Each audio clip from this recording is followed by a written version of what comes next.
Deus não prospera endividados. Mas eu sou dizimista, eu sou primiciador, eu sou ofertante.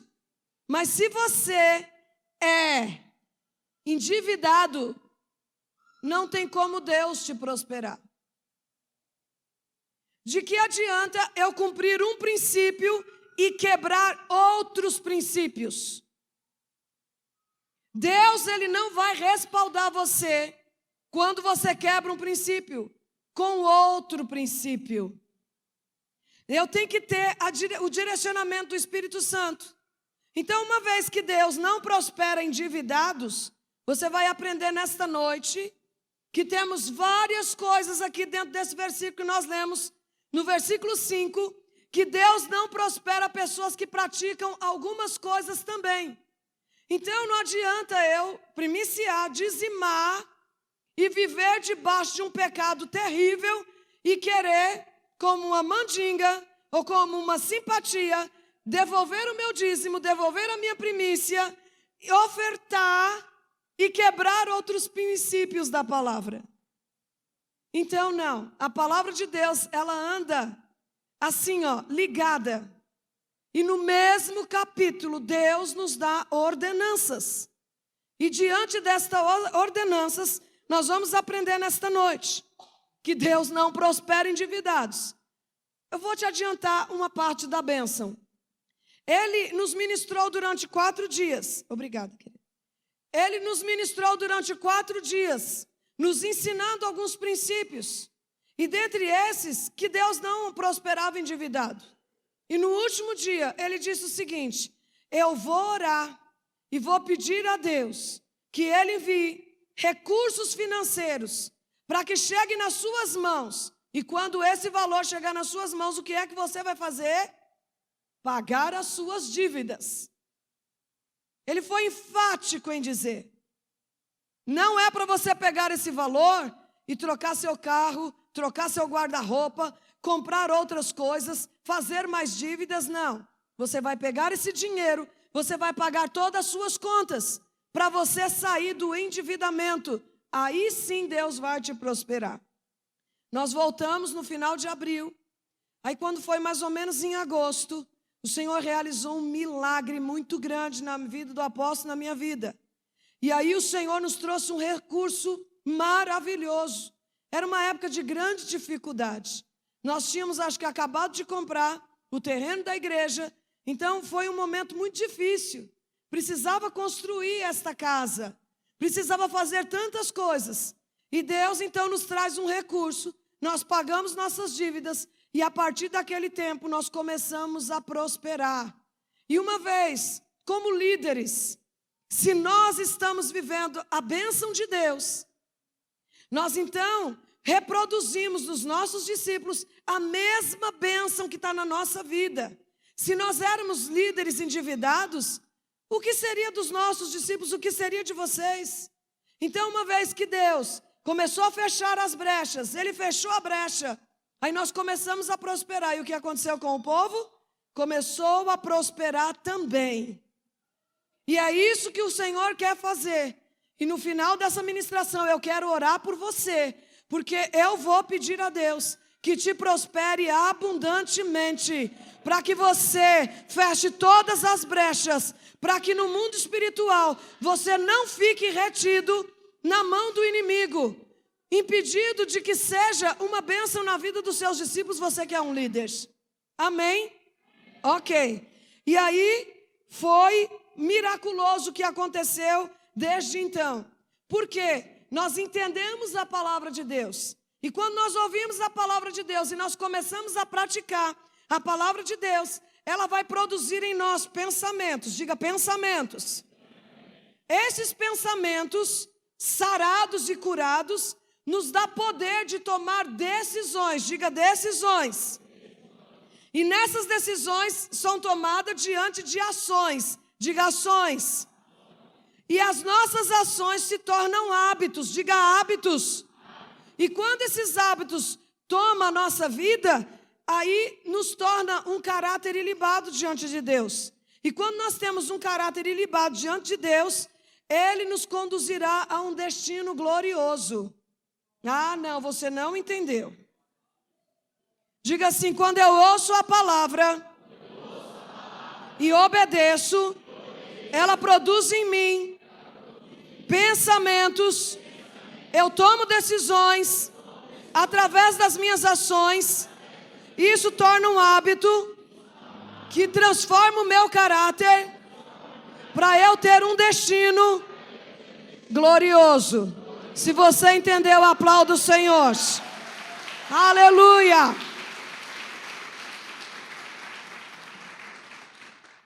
E foi isso que aconteceu. Porque o nosso caráter tem que ser um caráter ilibado. Aí aqui no versículo 5, uma das partes aqui diz o seguinte: que nós não podemos defraudar o diarista em seu salário. O que é isso, defraudar o diarista no seu salário? A palavra defraudar, ela tem vários significados. Significa enganar, roubar ou extorquir. Então, nós não podemos roubar, nem enganar, nem extorquir o diarista no seu salário. Apóstolo, o que é o diarista? De repente está pensando assim, aquela pessoa que faz a faxina. Essa pessoa também é diarista. Mas temos outra forma de te explicar o que significa esse diarista no seu trabalho. Abra sua Bíblia aí no livro de Provérbios 22, que você terá a resposta. Provérbios 22, do 22 ao 23, diz o seguinte: escuta lá o diarista, o que significa: não roubes o pobre, porque é pobre. Nem atropeles na porta o aflito, porque o Senhor defenderá sua causa em juízo, e aos que o roubam, Ele lhes tirará a vida. Agora, olha aqui para mim. Entendeu quem é o diarista? O pobre. Ah, apóstolo, então a Bíblia está dizendo que eu não posso roubar o pobre. Eu posso roubar o rico? Não. Você não pode roubar ninguém. Mas principalmente ao pobre. Porque está escrito aqui, aquele que rouba ao pobre. Quem é o pobre? O trabalhador que senta lá, trabalha o dia inteiro, entra no busão, toma ônibus, toma metrô, faz e acontece. Você não pode triscar em nada que pertence a esta pessoa. Porque aqui está escrito que aquele que rouba o pobre, o Senhor vai defender a causa do pobre em juízo. E aqueles que roubam o pobre, o Senhor lhe tirará a vida. Misericórdia. É desta maneira. Dá uma olhadinha para o seu irmão e diga assim: não me roube, que Deus está de olho em você. Para te explicar melhor ainda este negócio, escute lá um exemplo. Escute o exemplo. Nós recebemos uma primícia uns anos atrás aí, em dólares. E aí, o discípulo chegou e falou: apóstolo, eu vou primiciar em dólar. Amém, querido, fica à vontade. Né? Recebemos a primícia e eu guardei a primícia lá por uns dias. Quando eu fui fazer as contas do mês e tal, para pagar as contas, então faltava uma parte, né? Aí eu lembrei que tinha a primícia lá dos dólares. Aí eu falei: eu vou até uma casa de câmbio, troco e ajunto aqui para pagar as contas. O valor era mais ou menos uns R$180, tá? Trocando o câmbio, ok? Trocando a moeda, dava por volta de R$180.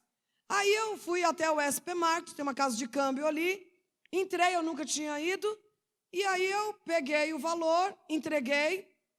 Aí tem um vidro enorme, né? Como se fosse uma lotérica, isso. Uma lotérica. Tem aquele vidrão, tem um espacinho aqui embaixo, tem um microfoninho aqui para você falar. E bem acima, aqui pro lado de fora, quem chega já vê escrito: confere o seu valor, porque não aceitamos reclamação. Não aceitamos reclamação. Bem grande lá escrito negócio. Aí o rapaz que estava me atendendo, eu percebi que ele estava muito nervoso, ele estava muito bravo. Pensa numa pessoa que estava agitada, com a cara feia, bravo. E ele fazendo ali, conversando com alguém, e assim, bem irritado mesmo. E aí ele calculou e passou um papelzinho com o valor. Então dava por volta de R$180. Quando eu olhei, falei, ok. Aí ele foi, pegou no caixa o dinheiro, papapá, e me entregou. Eu embrulhei, não olhei o valor e guardei na bolsa. Como estava bem no primeiro horário ali do shopping, não tinha quase ninguém. Aí eu sentei num banco, estava bem vazio o shopping, e aí eu fui colocar aquele dinheiro dentro da conta para eu poder pagar. Quando eu abri o valor, tinha quase R$400. Aí tem alguns crentes que dizem assim, ô glória! Como Deus é bom! Para você que pensou isso, ou para crente que fala um negócio desse, isto é roubar o diarista no seu salário. Aí eu levei um susto quando eu vi aquele dinheiro todo. Aí eu peguei todo o dinheiro, peguei o papelzinho que ele me deu, e eu voltei lá. E quando eu voltei, que o homem me viu, ele fez assim, eu falei, moço, shh. Ou seja, não sabe ler? Está escrito aí, não aceito reclamação. Aí tem crente que pode falar, ô glória, eu tentei devolver e o cara não quis. Amém. Senhor, eu fiz a minha parte, né? E aí, eu olhei bem séria para a cara dele e falei, moço, o senhor me deu muito dinheiro a mais. Aí ele levou um susto. Eu passei o papelzinho e passei todo o valor.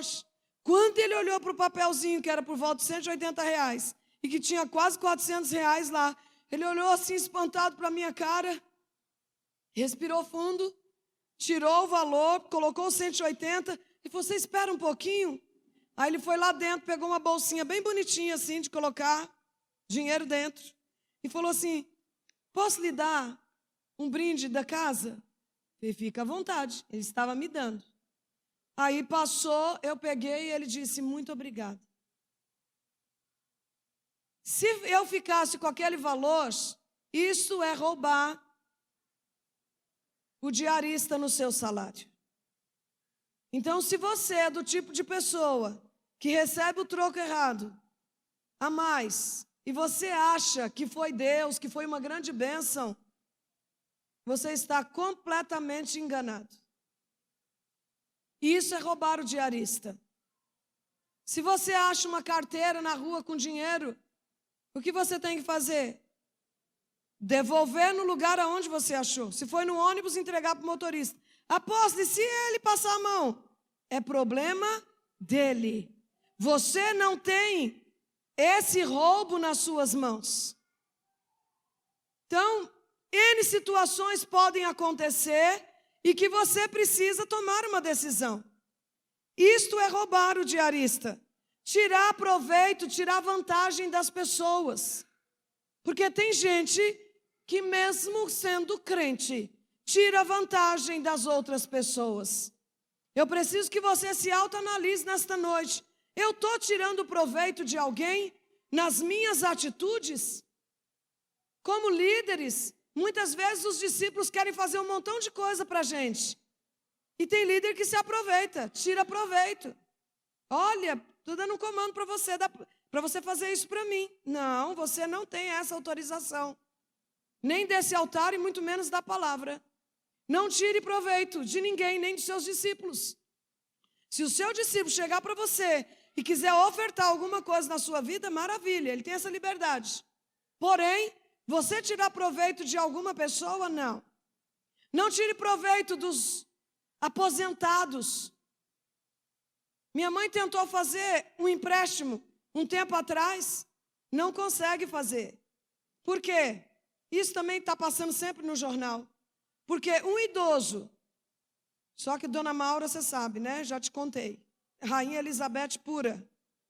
Ela tem uma fazenda na Bahia, então ela contrata, ela constrói, ela faz e ela acontece. Então é o dinheiro dela que ela faz coisas. ela realiza coisas, mas o banco não sabe que ela é uma empreendedora. O banco olha para ela e pensa, é uma aposentada com 83 anos que está fazendo um empréstimo para quem? Para filhos? Para netos? Não. Então o banco vai lá e pá. Então chega uma certa idade que não pode. Alguns aposentados mais novos conseguem. Mas você, como filho, não tire proveito do seu pai, da sua mãe, da sua avó, do seu avô, para fazer empréstimos para você. Porque isso é roubar, ainda mais se tu não paga. Ai, mas é mamãe, é vovó. Olha, não falei isso de manhã, eu deveria ter falado. Mas acho que é para agora, né? Só pode, porque eu nem... E tá gravando, olha isso. Então, quem estava aqui de manhã vai ouvir isso. Não é? Então, não tire proveito do diarista, porque isto é defraudação. E aqui em Malaquias 3:5 é bem claro e enfático o que o Senhor está dizendo. E aí em Provérbios 22 diz que o Senhor, Ele vai defender a causa dessa pessoa. Ele vai defender esta causa. E aquele que roubam essas pessoas, Ele vai tirar a própria vida. O próprio Deus vai tirar a vida dessas pessoas. Então, e aí ele fala o seguinte, velozmente irá até você. Meu Deus. Deus é justo. Deus é justo.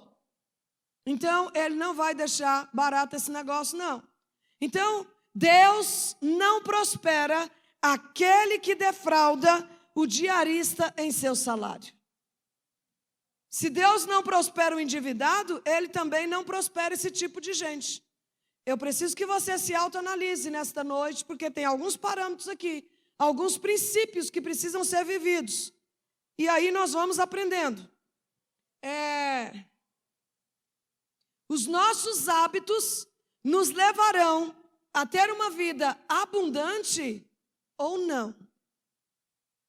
Porque Jesus disse, eu vim para que vocês tenham vida e a tenham em abundância. Não estou vivendo a abundância de Deus, então eu tenho que reavaliar a minha vida. Por que eu não estou vivendo? Porque eu estou endividado, porque eu estou defraudando a diarista em seu salário. O que é que eu estou fazendo para reter esta vida abundante na minha vida? É o que eu tenho que pensar. Aí eu tenho um conselho para te dar.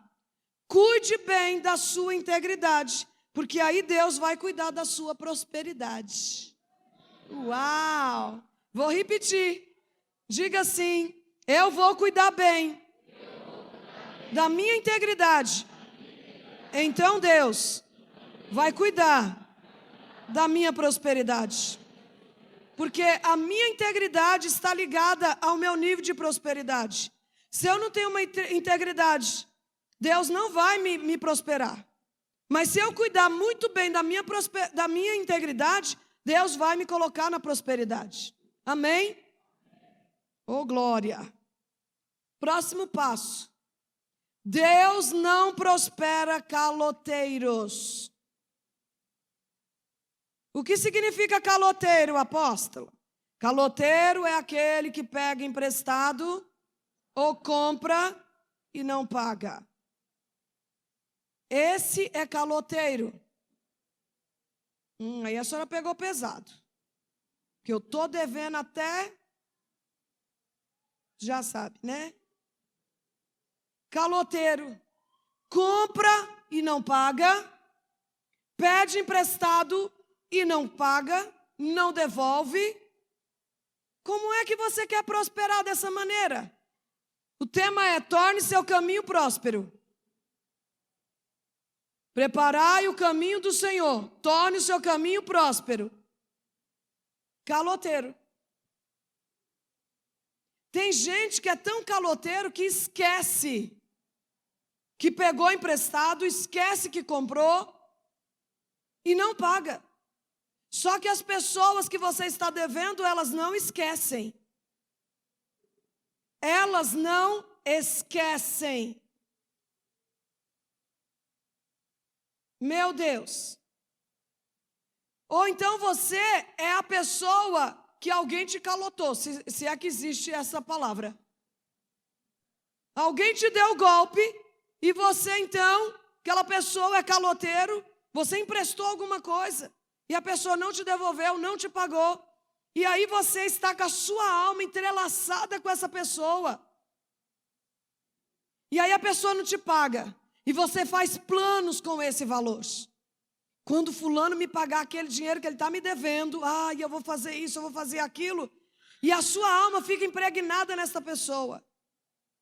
Hoje pela manhã, um senhor me procurou e disse: apóstolo, mostrou a foto, essa pessoa me deve 5 mil reais. E antes de eu ser crente, eu queria até matar ele. E as lágrimas desse senhor estavam assim, sendo derramadas. No momento que ele estava falando, ele estava tremendo. E ouvindo a senhora falar isso agora, eu preciso tomar uma decisão.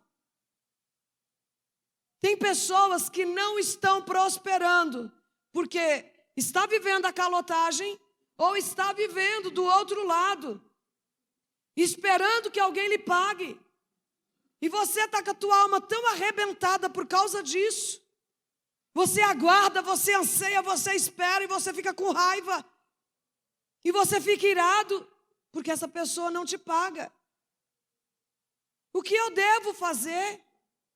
Pelas leis mosaicas, a lei era o seguinte: libera essa pessoa dessa dívida. O meu conselho para você na palavra: se essa pessoa não te paga, se liberte dela. Aí uma outra pessoa me procurou e falou: a senhora falou tudo o que eu precisava ouvir. E eu tomei a melhor decisão na minha vida tempos atrás, porque alguém estava me devendo. E eu fazia planos e projetos com aquele valor. Até que o meu marido disse: libera essa dívida, solta isso daí. Aí ela diz: depois que eu soltei, tudo isso sumiu do meu coração. Eu fiquei livre. Porque aí eu não fiz mais planos com aquele valor, que eu sabia que ele não ia voltar mais. Quando nós entendermos com intensidade quem é que nos prospera, quem vai te prosperar não é a pessoa que vai te devolver o dinheiro. Quem vai te prosperar é Deus. Porque eu te digo, se você está esperando há tanto tempo e essa pessoa não te paga, libera essa pessoa. E espera a recompensa de Deus. Porque o próprio Deus diz que Ele defenderá a causa do pobre. Ele defenderá a causa daquele que está ali sendo enganado. E como filhos de Deus, nós não podemos ser caloteiro, querido. A Bíblia nos garante que o nosso nome está escrito no livro da vida. O seu nome está escrito no livro da vida? Quem aqui o nome está escrito no livro da vida? Glória a Deus. Aí a pergunta que não quer calar é a seguinte: aonde mais o teu nome está escrito? No Serasa? Como que alguém tem o nome escrito no livro da vida e o seu nome está no Serasa? Porque se está no Serasa é o quê? Caloteiro. É doído ouvir isso? Não, é libertador.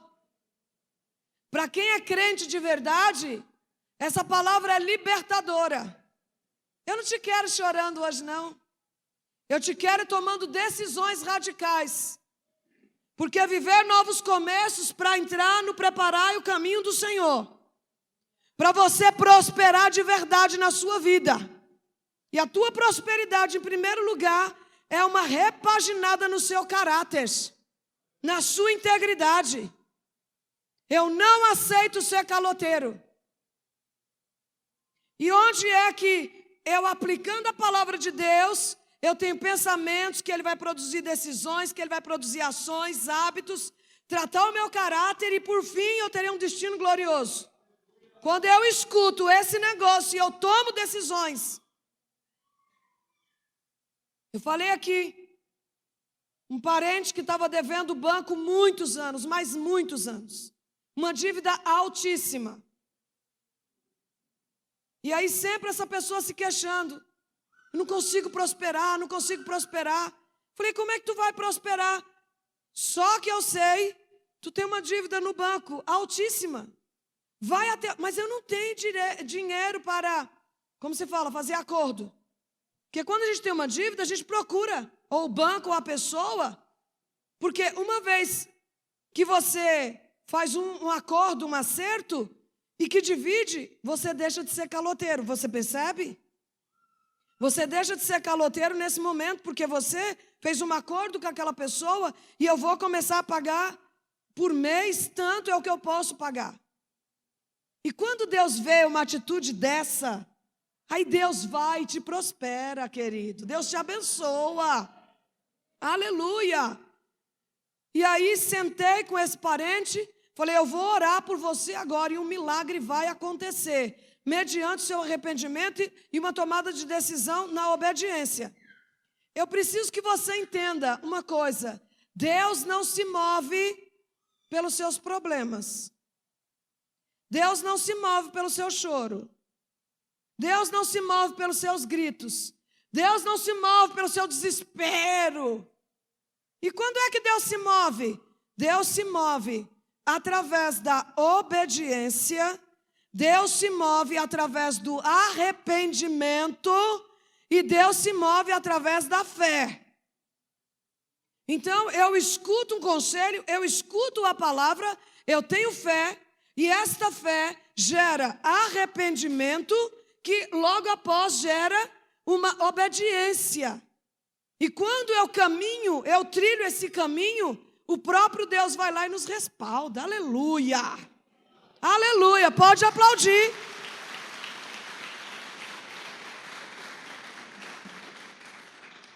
Aí esse parente ouviu tudo, chamei a atenção dele, conversei com ele, e eu falei, agora nós vamos orar, e agora você vai até o banco. E ele obedeceu. E quando ele chegou ao banco, como nós conhecíamos o gerente, umas 2 horas depois o gerente me ligou e disse assim, a senhora não vai acreditar. Aí eu falei, eu vou. Pode uma nação nascer num único dia? Eu estou perguntando. Pode uma nação nascer num só dia? O milagre que você tanto espera pode acontecer em 9 dias? Tem 9 dias para o milagre acontecer na tua existência. E aí, o gerente falou, nesses anos todos, eu nunca vi uma coisa dessa acontecer. Eu acho que era por volta de, eu não lembro ao certo, se era 30 mil ou 50 mil reais, que estava no saldo devedor naquele banco. Sabe o que aconteceu? O gerente disse, eu estou de queixo caído, porque a dívida dele ficou por 500 reais. 500 reais. E aí ele chega em casa, impactado, dizendo, a dívida ficou por 500 reais.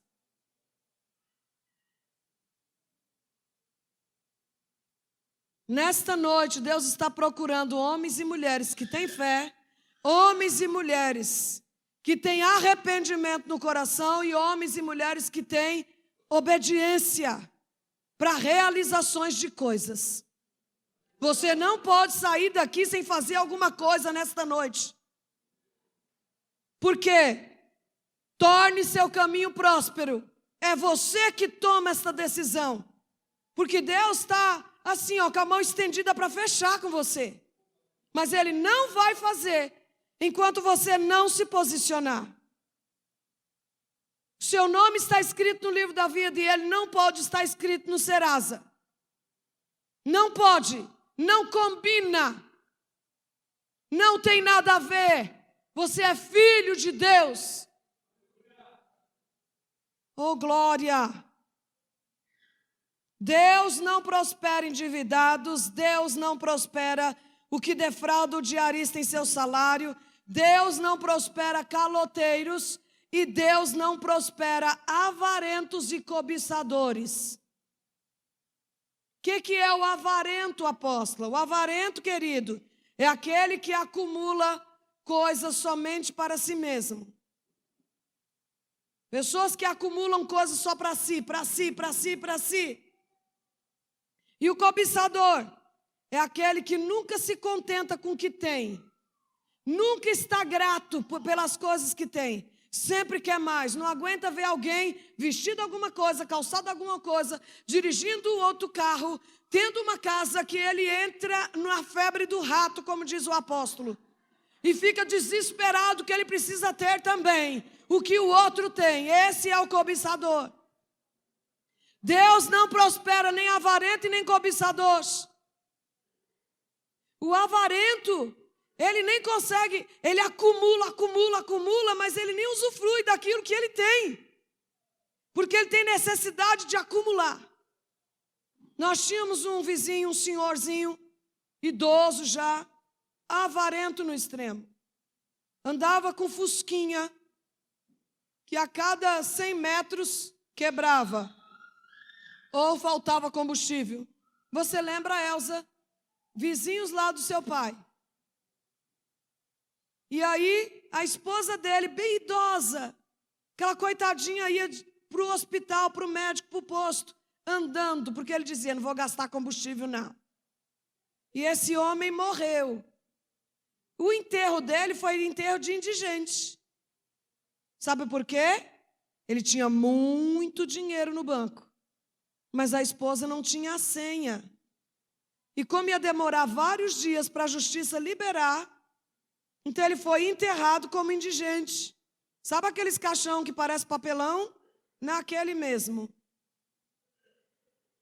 Ou seja, acumulou, que nem na hora da morte dele ele foi enterrado como deveria ser. E aquela senhora depois ficou com o acúmulo daquele homem. Acho que ela usufruiu por algum tempo ainda na vida dela. O dinheiro que o marido dela não dava nada, pastor Júnior. Aí, Jesus fala, não precisa abrir aí, você pode ler depois na sua casa. Lucas 12. O Senhor Jesus, a partir do 15, Jesus conta uma parábola de um homem que ele já tinha seus celeiros e suas grandes plantações. E ele olhou para tudo aquilo e ele disse assim, vou derribar os meus celeiros, vou construir outros e vou plantar muito mais. E aí eu vou colher tudo, abarrantar tudo, vou sentar e vou me regalar. E aí ele fez isso. E aí depois, quando ele sentou para se regalar, ele ouviu uma voz que dizia, louco, esta noite pedirão a tua alma, e o que tens acumulado para quem será?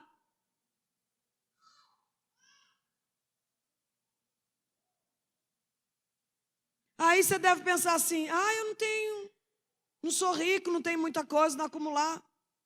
Querida, estava olhando meu closet essa semana. Falei, está na hora de eu dar uma esvaziada nisso aqui e abençoar algumas pessoas.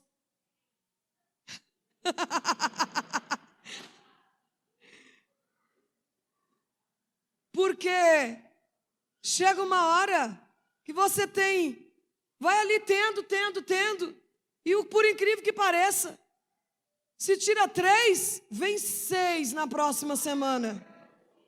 É um negócio assim, escandaloso. Eu estava falando do meu nível de semeadura. Gente, a Bíblia é a carta de Deus para seus filhos. Quem é que é filho de Deus? Quem aí é filho de Deus? Você que é filho de Deus, você tem que viver a palavra. Aí Jesus disse assim, que a medida de Deus, ela é boa, recalcada, sacudida e transbordante.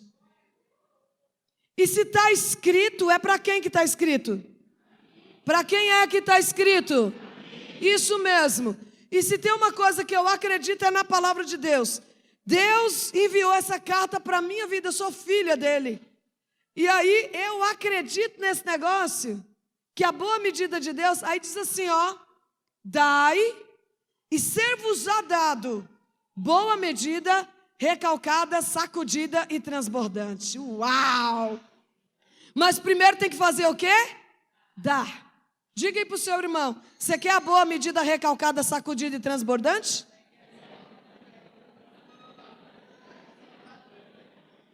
Ele respondeu o quê? Agora você fala para ele o que é que ele tem que fazer.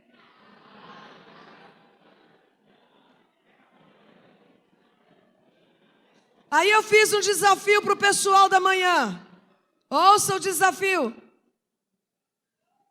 Nós não teremos culto domingo que vem, porque nós vamos liberar você para ficar com a sua família, aquela coisa toda, porque terça-feira, dia 31, nós temos que estar aqui para algo extraordinário na nossa passagem do ano. Aleluia! E o desafio a você é: dai. Imagina você chegar aqui com algo nas suas mãos para abençoar a vida do seu irmão. Não precisa você comprar. Pegue algo que você tem. Eu vou abençoar a vida do meu irmão. Imagina que culto maravilhoso que vai ser. Essa igreja vai estar abarrotada de gente. Todo mundo com o seu presente na mão para abençoar a vida do seu irmão. Coisa linda de Deus. E aí eu aprendi esse negócio. Que se eu dou, Deus, Ele me dá uma boa medida recalcada, sacudida e transbordante.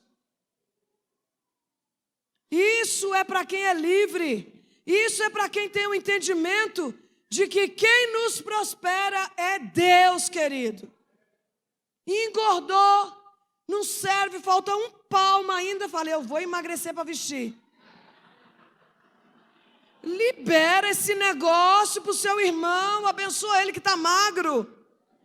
Olha, tu ainda pode falar assim: estou te abençoando na sua magreza para me receber esta bênção na minha vida. Olha, ô Dai, eu vou semear na tua vida, Dai.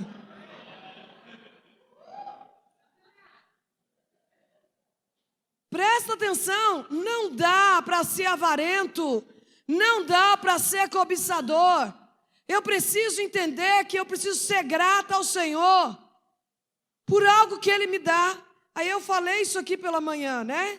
Dai e Marcelo são aí os líderes, né, da equipe da assistência social da igreja. Aí eles fizeram, a equipe toda aí fez um bazar uns dias atrás. E o valor que deu esse bazar, aí eles me contando o que eles fizeram. Nós entramos em acordo com a equipe e nós compramos lá um Chester, né, e um panetone. E deu para cada família essa semana que entregou a cesta, gente, básica. É lindo demais. Eu me emocionei em saber do cuidado deles. Porque, você tem noção? A pessoa recebe uma cesta básica, está precisando dessa ajuda hoje, e ganhar ainda ali, né, uma ave para comer por esses dias e um panetone. Será que eu e você não podemos fazer mais? Eu acho que nós podemos, eu tenho certeza que nós podemos. E nós olhamos ao nosso redor e percebemos que tem pessoas que necessitam infinitamente mais do que nós. Não é? E aí eu posso abençoar a vida desse meu irmão. Eu posso. Você também pode. Faça alguma coisa, por favor.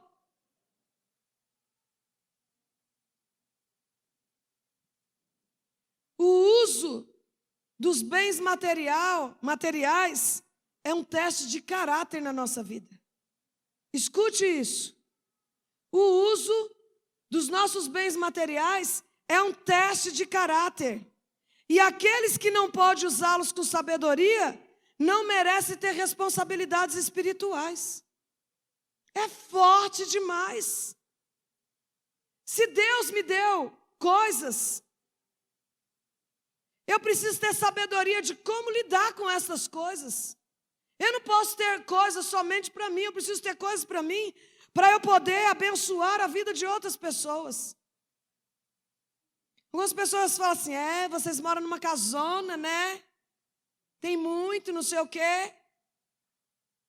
Só que eu aprendi na minha profunda pobreza, porque era exatamente esta palavra, profunda pobreza. Coloquei 8 pessoas para morar debaixo do meu teto, numa profunda pobreza. E na profunda pobreza, no pouquíssimo que eu tinha, que o apóstolo tinha, nós compartilhávamos com as pessoas o nosso pouco. Aí a Bíblia diz, olha como é a carta de Deus para a nossa vida. Ser fiel no pouco e sobre o muito eu te colocarei. Quando a gente fala essa palavra, nós não estamos falando apenas porque alguns pastores usam isso para o dízimo, né? Ser fiel no pouco, no muito te colocarei. Não, ser fiel no pouco para abençoar o seu irmão. Porque todos nós desejamos ser muito próximos, muito abençoados. E o que é que nós estamos fazendo? Uma vez que o uso dos bens materiais é um teste de caráter. É um teste do meu caráter. Puxa vida, eu tenho mais agora, então eu preciso abençoar mais. Aí, aqueles que não podem usá-los com sabedoria não merecem ter a responsabilidade espiritual. Nós somos uma igreja na visão celular. Muitos de nós aqui somos líderes. E como líderes, se eu não tiver esse tipo de entendimento, eu não posso ter esse cargo espiritual. É muito sério. Aí, Agostinho de Hipona, que foi um santo homem de Deus, ele me ensina com apenas uma frase. Ele diz o seguinte: dá o que tens, para que mereças receber o que te falta. Meu Deus! Uau! Dá o que tens, para que mereças receber o que te falta. Todos nós aqui faltamos alguma coisa. Então vamos dar o que nós temos, para nós merecermos aquilo que ainda nós não conseguimos.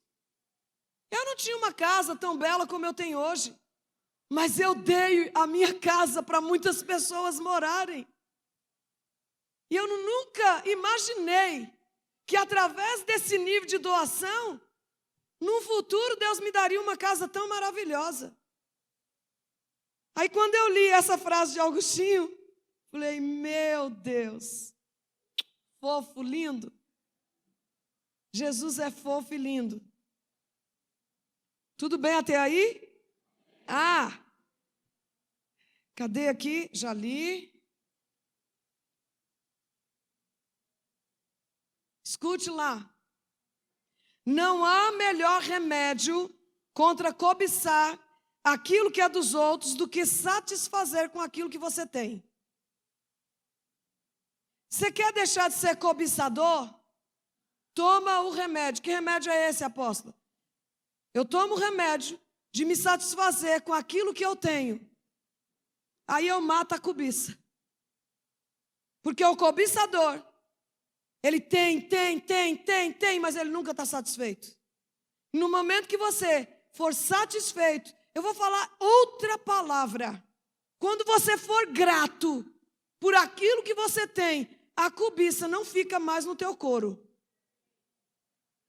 Nós vamos ser libertos totalmente da cobiça quando nós formos gratos por aquilo que nós já temos.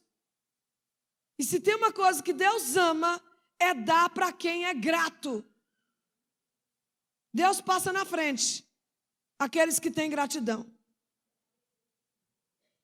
Amém? Diga, Deus não prospera endividados. Deus não prospera aqueles que defraudam o diarista em seu salário. Deus não prospera caloteiros. Deus não prospera avarentos e cobiçadores. E Deus não prospera adúlteros. Que é o que está escrito no versículo 5 de Malaquias 3. Malaquias 3 e 5, o adúltero está lá nessa lista. Tudo que eu estou falando para você é que está naquela lista ali, do versículo 5 de Malaquias 3. Deus não prospera o adúltero. Aí de repente você pode pensar, deixa eu falar primeiro aqui do adúltero. No livro de Provérbios, o capítulo 5 inteiro, o capítulo 6 inteiro e o capítulo 7 inteiro fala sobre a destruição na vida dos adúlteros. Fala de todo nível de consequência. Pode ser o homem mais rico do planeta.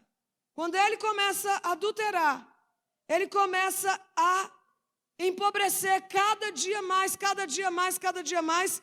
E olha o que diz aqui em Provérbios 6, e versículo 26. Porque por causa de uma prostituta se chega a pedir um bocado de pão, e a adúltera anda à caça de uma alma preciosa.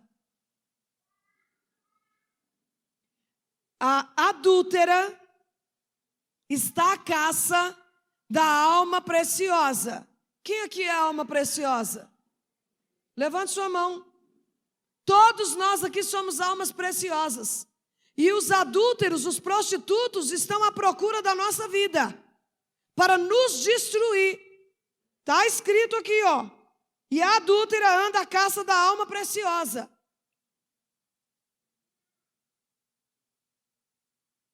Eles estão à nossa procura, querendo nos destruir.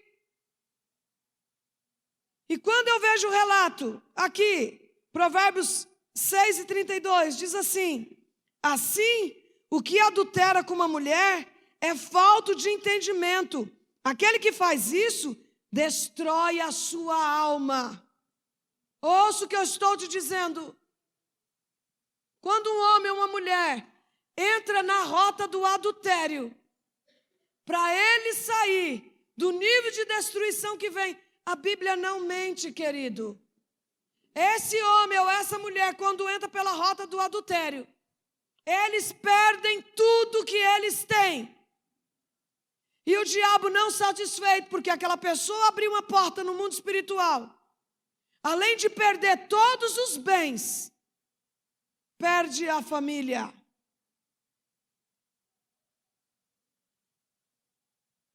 E nós não podemos entrar por esta rota. Rota de morte e de profunda ruína. O decreto é firme e duro. Há consequências gigantescas e drásticas para quem se envolve numa relação extraconjugal. Por causa de uma prostituta, se chega a pedir um pedaço de pão. Foge desta rota. E aí tem pessoas que falam assim: ah, mas eu nunca me deitei com um prostituto ou com uma prostituta. Aí Jesus diz assim: se você ao menos pensou, você já adulterou. Então tem pessoas que não se deitou, mas adulterou aqui, adulterou aqui.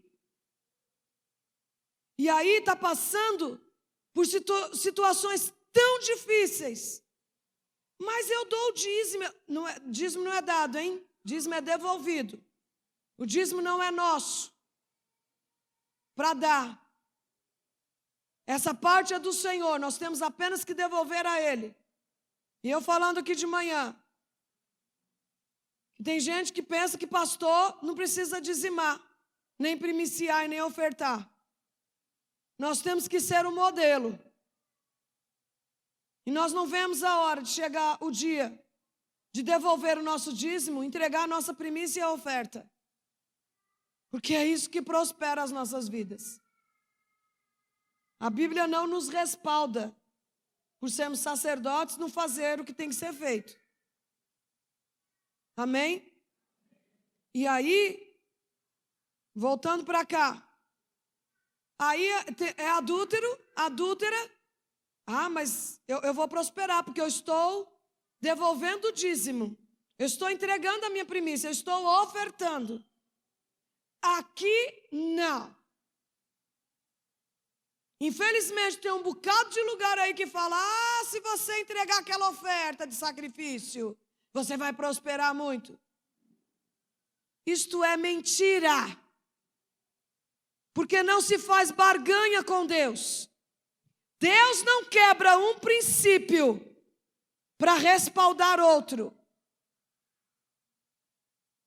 A minha obrigação é devolver o meu dízimo, entregar a minha primícia e ofertar.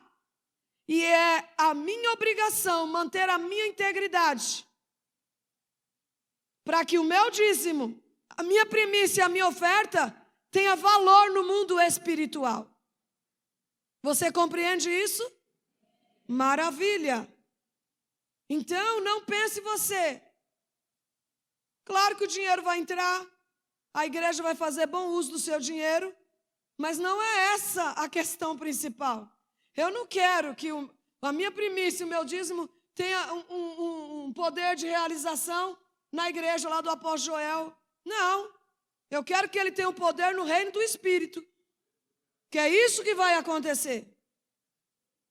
E fazei prova de mim, diz o Senhor, se eu não vos abrir a janela do céu e derramar sobre vocês uma bênção tal que não vai ter aonde guardar. Uau!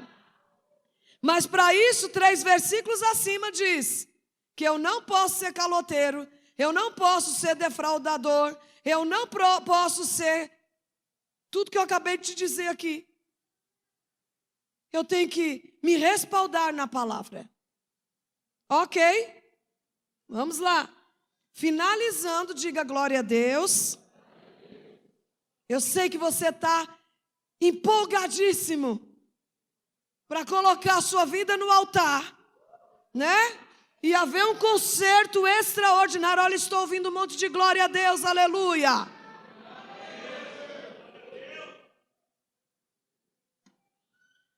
Deus não prospera medrosos. Forte. Abra a sua Bíblia aí no livro de Eclesiastes 11. Uma das passagens que eu mais amo. Aí pergunta, qual é a passagem mesmo que a senhora não ama, apóstolo? Porque é muita revelação de Deus na minha direção. É muita revelação de Deus na sua direção para você viver uma vida plena. Aí, Eclesiastes 11, versículo 1 diz assim: lança o teu pão sobre as águas, porque depois de muitos dias o acharás. Aí ele dá, escute, lança o teu pão sobre as águas e depois de muitos dias achará. Parece uma coisa louca? O que é lançar o teu pão? Quando a Bíblia fala de pão, a Bíblia está falando de provisão. Imagina você pegar a tua provisão e lançar sobre as águas. Essas águas está falando do rio de Deus. Está falando da palavra de Deus, que nos purifica, que nos liberta. Aí ele diz assim, lança o teu pão sobre as águas e depois de muitos dias você vai achar. Aí diz o seguinte, reparte com 7. Não. Até com 8. Imagina pegar o que você tem, tua provisão, lançar sobre o Senhor, repartir com 7 até com 8, porque não sabes o mal que haverá sobre a terra. Sabe o que esse versículo está nos ensinando? Que quando nós compartilhamos o que nós temos, é a prova de que a nossa prosperidade não vem do nosso salário, não vem de quem está nos devendo, a nossa prosperidade vem dele, aleluia! A nossa provisão vem dele, glória!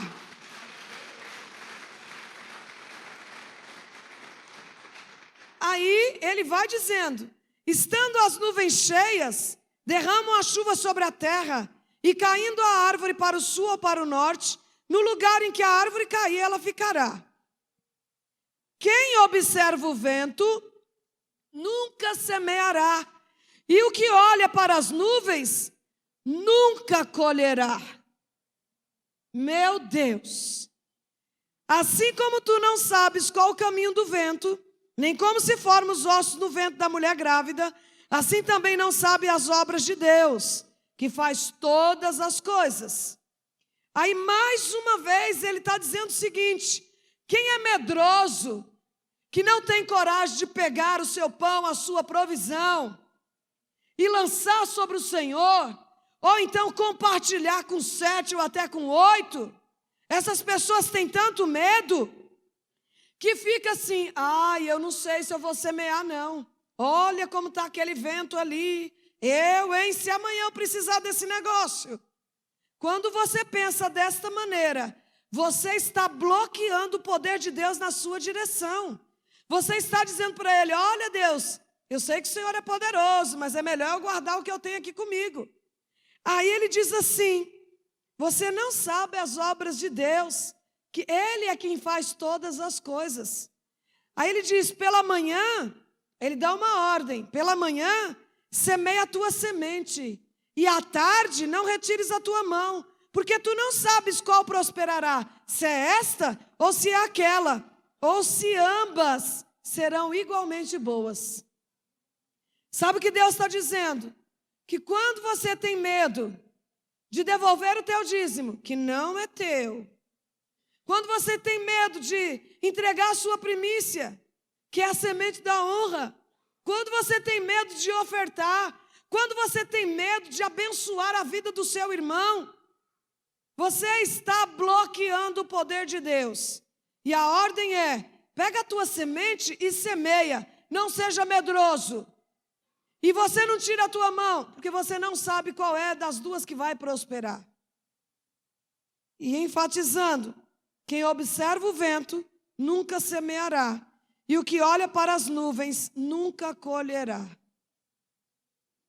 E se você quer tornar o seu caminho próspero, o medroso, Deus não prospera.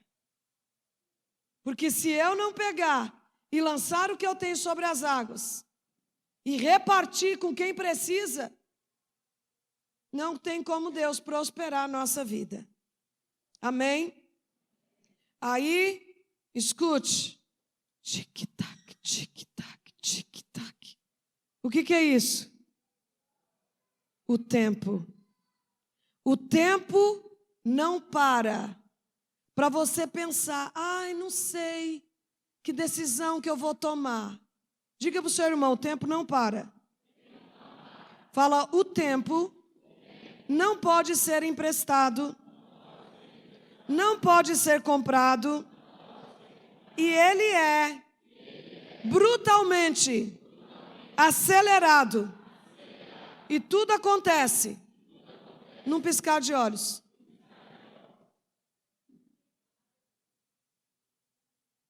Ah, eu não sei se eu vou tomar essa decisão. Tu só tem 9 dias para fazer alguma coisa, para entrar nos novos começos, para você poder preparar o seu caminho, o caminho do Senhor para 2020. Tic-tac, tic-tac, tic-tac. O tempo está passando. Nós podemos fazer os melhores investimentos e empregar da melhor forma todos os nossos recursos, mas o tempo confiscará cada minuto que nós deixarmos ociosos.